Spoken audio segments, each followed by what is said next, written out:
허락하신 하나님의 말씀은 로마서 6장 12절로 14절까지 말씀입니다.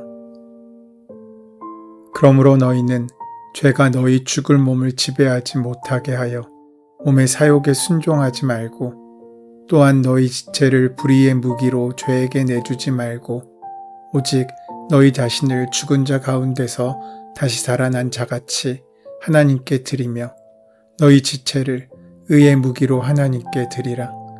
죄가 너희를 주장하지 못하리니 이는 너희가 법 아래에 있지 아니하고 은혜 아래에 있음이라. 사람들은 일생을 통해서 의식적이든 무의식적이든 무엇인가의 지배를 받으며 살아왔고 또 그렇게 살아갈 것입니다. 그렇게 자신을 지배하고 주인 삼은 그것들로 인하여 우리의 삶의 방향은 선택되고 결정됩니다. 사랑하는 여러분, 지금 여러분의 인생과 삶을 지배하는 것이 과연 무엇입니까? 로마서 6장의 1절부터 11절까지의 말씀에서 먼저 우리의 존재의 변화에 대한 말씀을 주셨습니다. 예수님의 십자가로 말미암아 값없이 구원받은 성도는 죄에서 해방되어 하나님의 자녀가 되었습니다. 구원받음은 죄 많은 세상에서 그리스도 안으로 들어갔다는 것을 의미합니다. 이렇게 그리스도와 연합하여 새 사람이 되었으면 우리는 우리의 몸을 잘 사용해야 합니다. 주인의 원하심과 주인의 명령에 순종하는 삶을 살아야 그 몸이 건강한 것처럼, 우리가 주님을 주인 삼았을 때 주님께서 우리 삶을 온전히 주장하실 수 있도록 우리를 내어 맡기는 순종이 우리에게 반드시 필요한 까닭이 여기에 있습니다.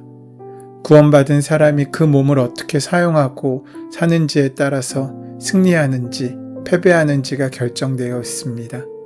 그러므로 죄가 우리의 죽을 몸을 지배하지 못하게 하여 악한 욕망에 따르지 않도록 해야 할 것입니다. 우리의 몸을 불의의 병기로 들이지 말고 하나님께서 사용하시는 하나님의 전신갑주를 입고 하나님의 귀한 손에 붙잡힌 지팡이 같은 삶을 살 수 있어야 한다는 것입니다. 우리의 몸의 어느 한 부분이라도 불의를 위하여 사용되거나 도구가 되지 말라는 것입니다. 오히려 죽은 사람 가운데서 다시 살아난 사람처럼 우리의 몸을 하나님께 바치고 우리의 몸을 정의의 도구로 하나님께 드리라는 것입니다. 불의의 병기의 반대는 의의 병기입니다. 불의의 병기는 죄에 대한 것이고 의의 병기는 하나님께 대하여 사는 것입니다. 이제는 우리의 주인이 죄가 아니라 그리스도께서 주인 되셨기 때문입니다. 그러므로 죄에 우리 몸을 내어주지 말고 주님께서 우리의 몸의 왕자에 주님을 모시고 살 수 있도록 해야 합니다. 구체적으로 끝없이 유혹하는 몸의 사욕을 순종하지 말고 속된 욕심을 따라 살지 말라는 것입니다. 욕심은 한없이 우리를 유혹합니다. 갖가지 욕심이 끝없이 우리를 자극합니다. 아담과 하와를 유혹하고 예수님을 시험했던 것 같이 끈질기게 우리를 넘어뜨리려고 유혹하는 것들이 있습니다. 우리가 싸울 것은 바로 이런 것들입니다. 그러므로 죄가 우리의 죽을 몸을 지배하지 못하게 하여 악한 욕망에 따르지 않도록 날마다 우리를 돌아보고 살펴야 하는 것입니다. 구원받은 성도는 그 몸을 어디에 드리냐에 따라서 승리하는지 패배하는지가 결정됩니다. 우리들의 몸은 예수님의 십자가로 거듭난 몸이기 때문에 이제부터는 하나님을 위하여 거룩하게 살아야 합니다. 우리의 몸을 하나님의 거룩한 영광을 위하여 드려져야 할 것입니다. 이것은 주님과 연합한 자의 올바른 삶입니다. 그래서 이제 12절 이후의 말씀을 통해서 우리의 삶의 변화를 요구하고 있으십니다. 우리의 주인을, 지금 우리를 지배하는 대상을 바꾸라는 것입니다. 오늘 성경 본문은 너희 몸은 이제 주인이 바뀌었으니 예전 주인이 너 안에 들어와 왕노릇하지 못하게 하라고 말씀하고 있습니다. 사랑하는 성도 여러분, 오늘 본문의 앞부분은 우리의 신분이 바뀐 사람들임을 알려주고 정의합니다. 지금까지의 우리의 신분이 죄의 자녀라는 신분이었지만 예수 그리스도의 십자가의 보혈로 하나님의 자녀라는 신분으로 바뀌게 된 것입니다. 그렇다고 한다면 여러분은 누가 여러분의 왕노릇을 해야 합니까? 죄나 율법, 그리고 사단이 아니라 바로 하나님께서 우리의 왕이 되어야 한다는 것입니다. 그래서 오늘 성경은 13절에 또한 너희 지체를 불의의 무기로 죄에게 내주지 말고 오직 너희 자신을 죽은 자 가운데서 다시 살아난 자 같이 하나님께 드리며 너희 지체를 의의 무기로 하나님께 드리라고 말씀하고 있습니다. 노예란 그 자유가 박탈당한 사람들을 의미합니다. 우리는 세상에서 죄의 노예로 살았습니다. 로마서는 은혜와 믿음에 앞서서 우리의 죄를 먼저 이야기합니다. 로마서에는 죄라는 단어가 45번 등장하는데 한 곳만 제외하고는 모든 곳에서 명사로 사용되었습니다. 우리는 죄라고 하면 우리가 하는 행동, 즉 나쁜 생각이나 태도, 행동이라고 생각합니다. 그러나 로마서 5장에서 8장 말씀을 보면 죄는 능동적인 개체이며 우리 안에서 움직이는 힘이 됩니다. 거룩하지 않은 영이라고 할 수 있습니다. 내 지체 속에서 죄가 나와 내 육체를 조정하는 나쁜 일을 하게 만듭니다. 그리스도를 만나기 전까지, 예수님을 영접하기 전까지는 죄가 나를 조정했습니다. 나는 그 죄에 저항할 힘이 없는 꼭두각시 인형처럼 사악한 조정자의 손에 이끌리는 대로 행동했습니다. 이리저리 쓰러지며 넘어지며 힘든 삶을 헤쳐나갔습니다. 겉으로는 아무런 문제도 없어 보였지만 실제로는 힘없는 포로이자 노예였습니다. 자기애나 고통에 대한 회피, 쾌락에 중독되어 죄가 시키는 대로 살았습니다. 나 자신을 실패로 몰아놓고 성공을 위해 계속 채찍질했습니다. 그런데 그런 나에게 예수님께서 오셨습니다. 예수님을 받아들이고 영접하자 그분은 내 영혼을 죄나 죄의 꼭두각시와 조종자와 연결된 줄을 끊으시고 참된 삶의 자유를 누리게 하셨습니다. 나는 이제 사람이 되기를 원하는 나무 인형이 아닙니다. 그리스도는 그의 생명의 호흡을 나에게 불어넣으셨고 나는 그저 꼭두각시처럼 죄된 주인이 이끌어가는 대로 살아가는 존재를 넘어서 창조된 목적대로 살아가도록 풀려나고 해방되게 된 것입니다. 그리스도께 속했지만 여전히 죄의 조종을 받으며 살 수도 있습니다. 예수 그리스도의 죽음과 부활로 죄의 모든 속박과 끈은 잘려나갔지만 여전히 죄의 조종 아래 사는 일이 가능하기 때문입니다. 이것은 단순히 머리로 기억하는 것, 입으로 결단하는 것을 넘어서 몸의 습관처럼 남아있고 기억되었기 때문입니다. 이것을 근육기억이라고 합니다. 근육기억이란 피아니스트처럼 특정 신체의 기술과 관련된 것으로 의식적으로 생각하지 않아도 근육이 거의 자동적으로 움직이는 상태를 가르칩니다. 수년간의 연습과 훈련을 통해서 몸에 체득된 신체의 패턴입니다.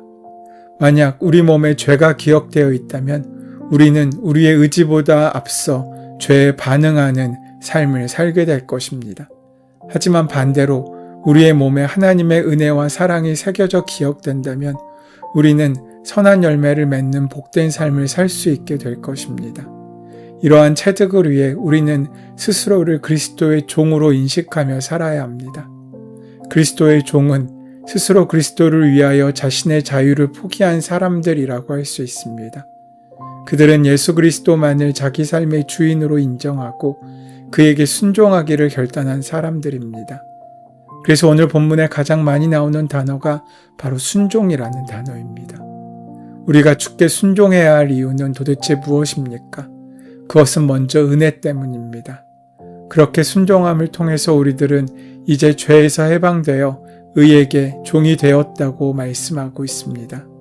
이것이 무슨 이야기냐 하면 이제는 우리들이 죄의 자녀가 아니라 하나님의 자녀가 되었다는 것입니다. 이 모든 과정이 바로 은혜입니다. 사도 바울은 우리가 율법 아래 있는 것이 아니라 하나님의 은혜 아래 있기 때문에 죄가 우리를 주관하지 못한다고 고백합니다. 왜냐하면 은혜의 힘은 율법의 힘보다 더 위대하기 때문입니다. 율법의 힘이 타율적이라면 은혜의 힘은 자율적입니다. 율법의 힘이 강제적인 성격을 갖고 있다면 은혜의 힘은 감동적인 것입니다. 은혜란 받을 자격이 전혀 없는 사람에게 베풀어지는 하나님의 일방적인 사랑입니다. 우리가 그 은혜로 구원받을 만한 자격이 있기에 우리를 사랑하신 것이 아닙니다.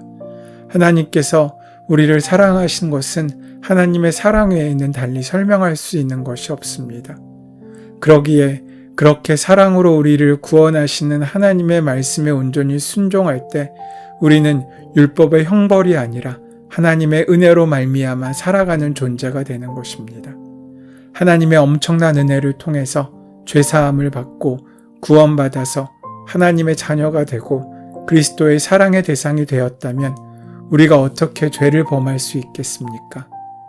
일시적으로 실수는 가능할 수 있을지 모르지만 내가 그분을 사랑할 수밖에 없고 그분 앞에 내 삶을 던질 수밖에 없고 그분을 따라갈 수밖에 없고 그분의 노예로 살 수밖에 없는 이유는 어디에 있습니까?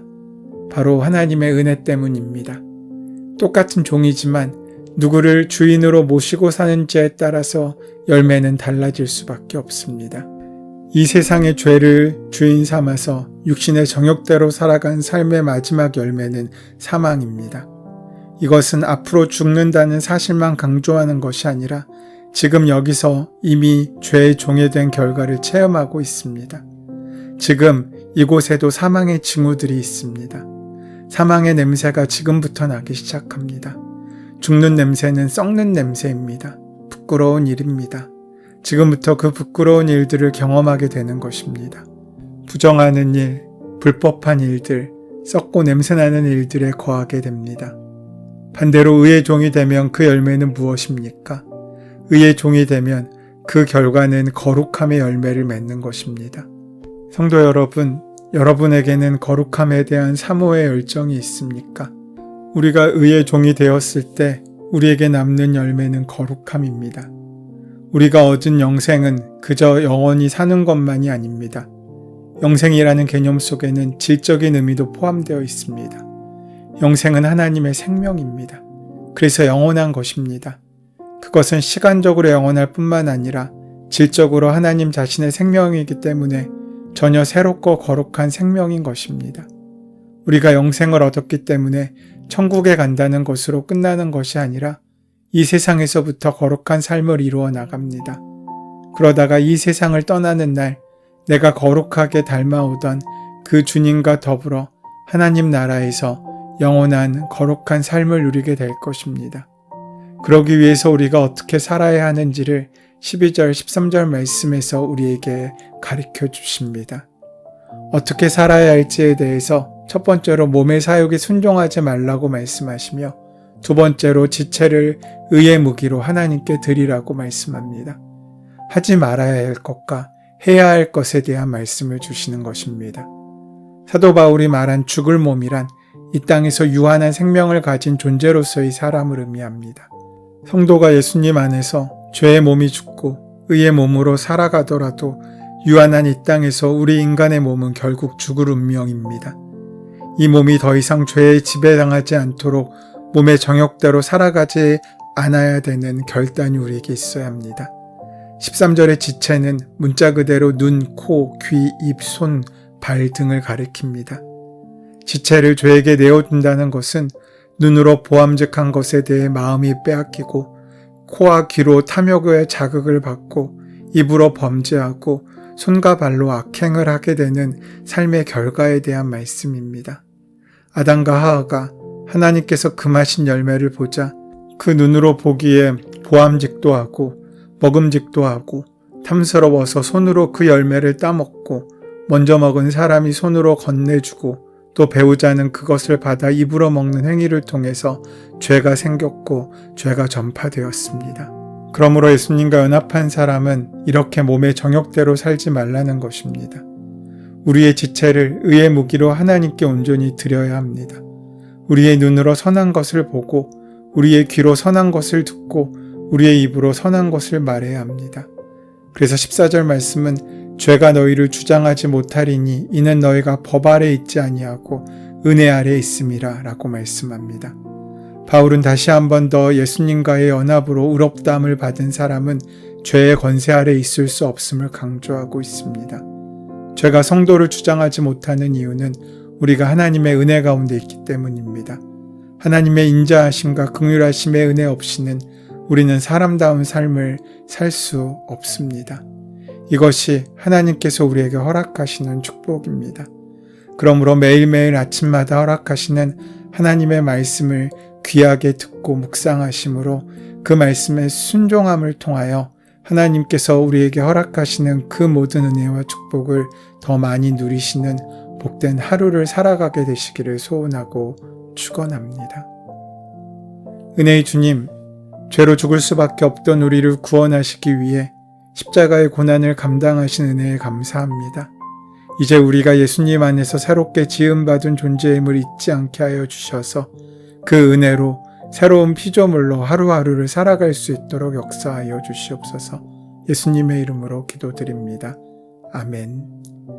이제 오늘 이 아침 우리에게 허락하신 본문의 말씀이 사순절을 살아가는 나에게 주신 하나님의 음성으로 만나지기 위하여 본문의 말씀을 깊이 묵상하시고 함께 기도하는 시간 가지도록 하겠습니다. 함께 기도합니다.